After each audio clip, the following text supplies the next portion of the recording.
Ada seorang syekh cerita dalam salah satu ceramahnya, cerita tentang seorang dokter perempuan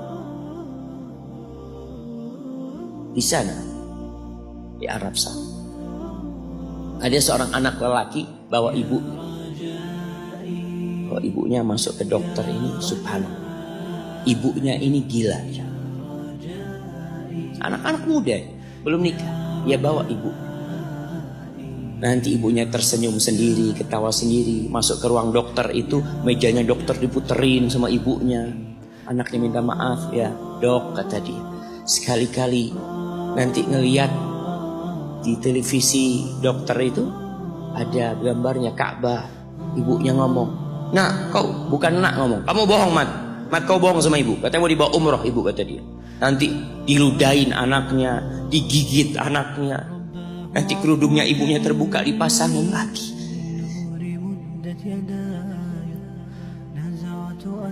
Itu dokter tanya sama anaknya, ini siapa? Ibu anak. Sejak kapan dia seperti ini? Sejak lahir. Loh, terus gimana engkau bisa lahir? Iya, sama kakek anak, ibu anak dinikahkan, tapi 10 bulan cerai. Ya karena seperti ini, anak lahir di rahim. Dan seperti ini kakak dia. Engkau berbakti sama dia, kata dia. Dia kan gak kenal sama engkau. Iya, dia gak tahu sama anak, tapi Allah tahu kalau dia ibu anak. Allah tahu kalau dia ibu anak. Anak harus berbakti. Ditanya, ibumu sakit apa? Anak ibu kena gula. Setelah dikasih resep, itu dokter cerita, pasiennya keluar, ditutup pintunya. Dokter ini nangis. Dia mengatakan, ana sering dengar ceramah tentang birrul walidain. Ana sering mendengarkan tausiah ustaz tentang berbakti kepada orang tua, tapi ana baru sekarang melihat kebaktian seorang anak sama tuanya. Ibunya gila, dia tetap berbakti. Dan dia mengatakan, iya, ibu anak gak tahu sama anak, tapi Allah tahu kalau dia ibu anak. Dan yang ngasih wasiat supaya kita berbakti sama orang tua itu Allah, jemaah. Apapun yang dilakukan orang tua kita.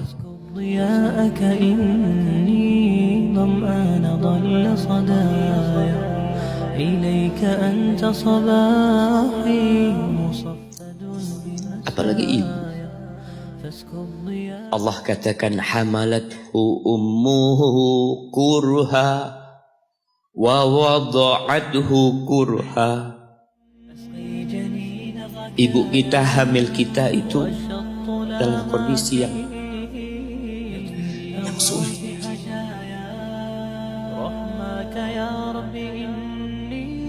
Ada ibu yang harus bed rest demi anaknya lahir.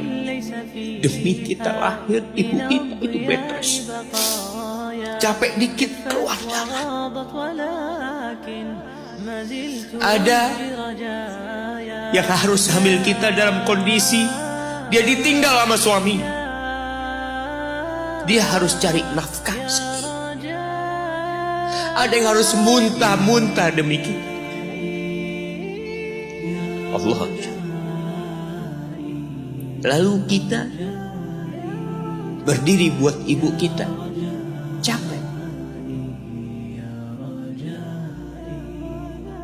Diceritakan seorang, ya kita semua tahu ceritanya, tentang 3 orang yang masuk ke dalam gua. Kemudian gua itu tertutup dengan batu yang menggelinding. Lalu mereka bertawasul dengan amal soleh mereka. Salah satunya yang mengatakan, ya Rabbi, Allahumma, ya Allah, aku punya 2 orang tua. Aku punya 2 orang. Yang aku senantiasa memberikan susu kepada keduanya sebelum keluarga yang lain minum susu. Dia sudah menikah, dia punya istri, punya anak. Pada suatu hari, ya Allah, aku kejauhan cari rumput, sehingga aku balik dalam kondisi orang tua sudah tidur. Maka aku pereskan susu buat keduanya, ya Allah. Allah tahu, tapi dia mau cerita sama Allah. Dia ingin tawasul dengan amal soleh dia. Lalu aku taruh di wadah. Aku datang ke bapak ibuku, mereka tidur. Maka aku berdiri di hadapan kedua. Jamaah, bukankah bisa dia taruh di sebelah meja ibunya susu itu? Dia ambilkan meja, taruh di sana, dia bisa tidur. Dia sudah berbakti sama orang tuanya dengan seperti itu. Tapi anak ini tidak. Aku berdiri, ya Allah, aku gak ingin membangunkan keduanya. Dan aku terus berdiri, aku pegang itu susunya. Sampai mau subuh bangun, aku serahkan kepada kedua. Anak-anaknya nangis minta susu. Kata dia, lah, sampai bapak ibu aku minum. Kalian jangan minum. Kita kadang-kala sudah menikah lebih peduli sama istri kita, lebih peduli sama anak-anak kita. Nggak ada hadis yang mengatakan anak itu pintu surga, jemaah. Yang ada itu orang tua pintu surga. Kita peduli sama anak-anak kita. Beli oleh-oleh buat istrinya.